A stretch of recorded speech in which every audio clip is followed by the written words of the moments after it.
Hello, I'm Bruce Zimmerman, and this is the Open Line Garden Show podcast for this week. Now, here's some tips on the different vegetables that you've been growing all summer. And, we sort of go, when do you pick? What's the best time? How do you treat them before or after picking? So here's a few things that you may or may not know. Let's start with beets. Beets are interesting in the fact that they're kind of cool. You should be able to get 2 crops out of them. If you're going to pickle beets, you want to go and make sure that you plant about 10 weeks before the really hard frost gets the tops. Now, you could probably do a little bit of protection over the top, but remember that they don't really grow well if the soil temperature is 4 to 5 degrees Celsius. They'll just sort of sit there. So as long as the soil temperature is above that, then they will continue to grow. So you could get the second crop this fall. Because we've had heavy rain and then drought, and we've been watering, etc., you'll find that a lot of your beets will actually have white rings in them. And this does not affect their flavor or their edibility, etc. They just don't look the same.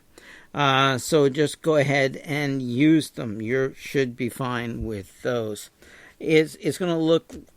I think you're going to see it this year more than in the past, simply because of the strange weather, the heat, and then, of course, we had no rain, but you were flooding and watering, etc., your crop.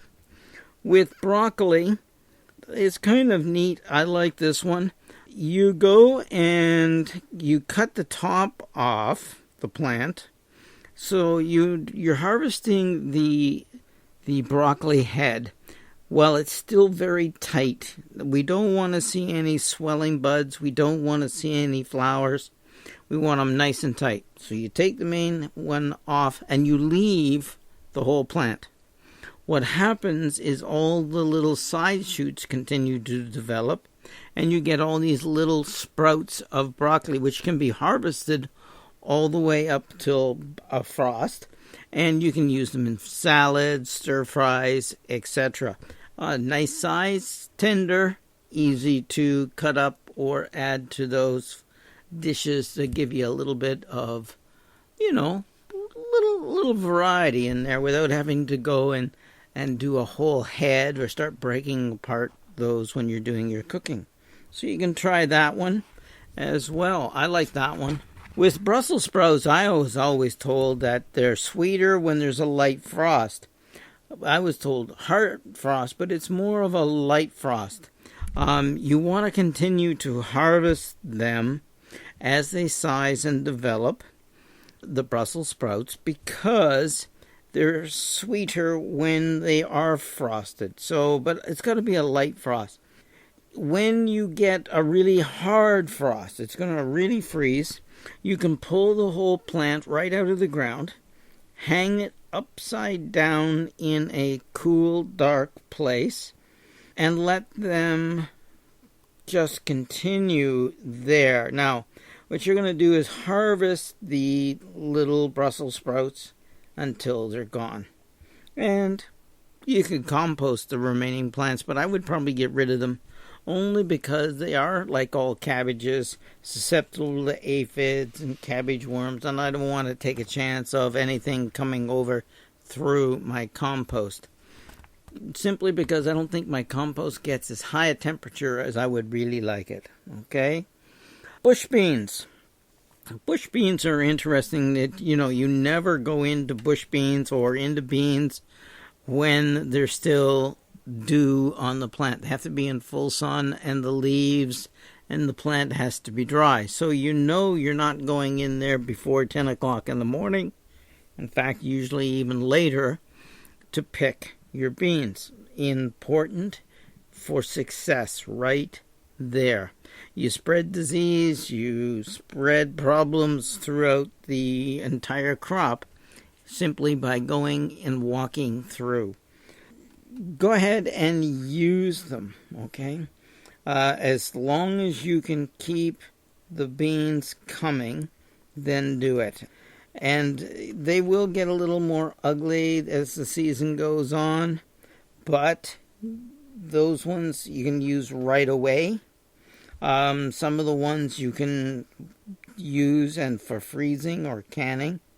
Probably freezing, okay, simply because I want it done quickly. But in my garden, beans are always just used fresh because pretty well through the season you can get canned beans if you all don't mind, okay?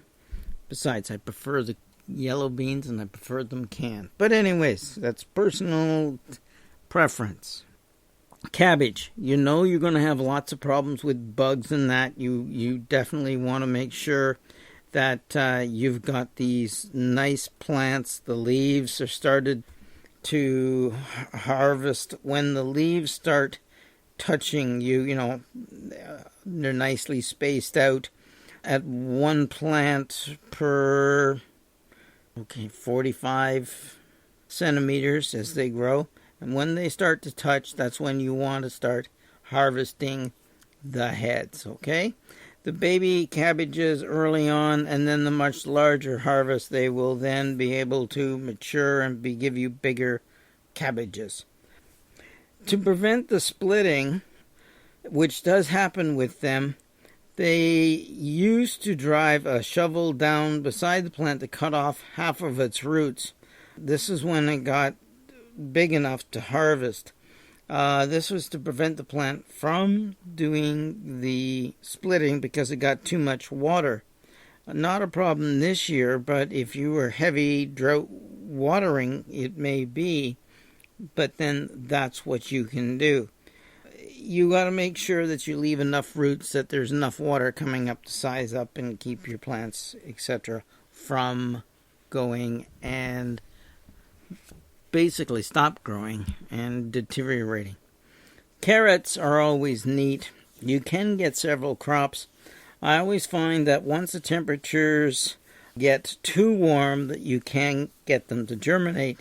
And I use a board over top of the row, keep it moist after I plant them, put the board over top, and generally I can get them to seed underneath the board and then of course remove the board. You do have to do some thinning, and in this case what I do is I try and make sure that the seed is very carefully placed.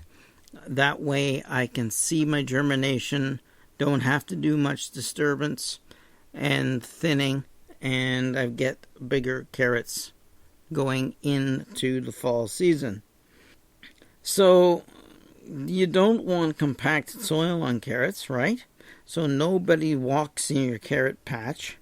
Nobody gets in there, okay? So you may want to plant them on the edge where you can not step in to harvest. It's always a good idea. If the soil is right, they'll be straight. If you look at them and they're very irregular, then the soil is heavy. Watering can be inconsistent. You can actually also have carrot maggot, which could cause you to have weird looking shaped carrots, okay? If that's the case, use floating row covers over the top and try and rotate your crops away so that the carrot maggots will not find it again as well.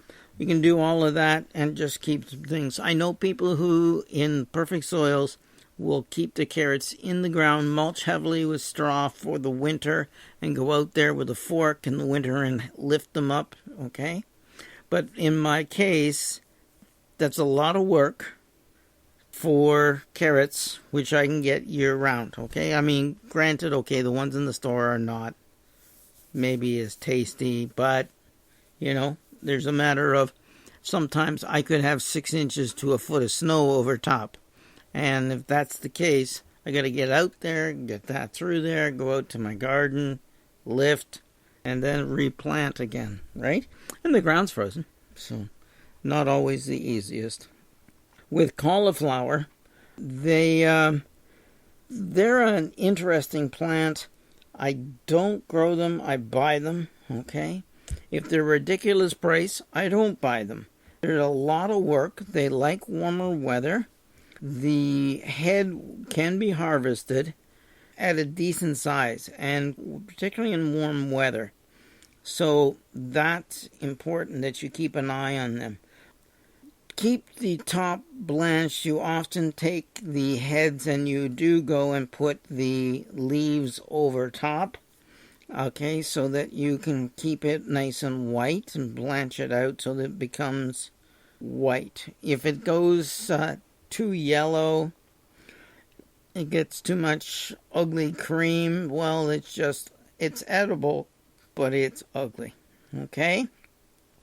If the leaves are too small, okay, this is a problem. Okay, particularly if the leaves are also holy from, of course, cabbage, butterflies, etc., and loopers, and all the lovely things that attack cauliflower.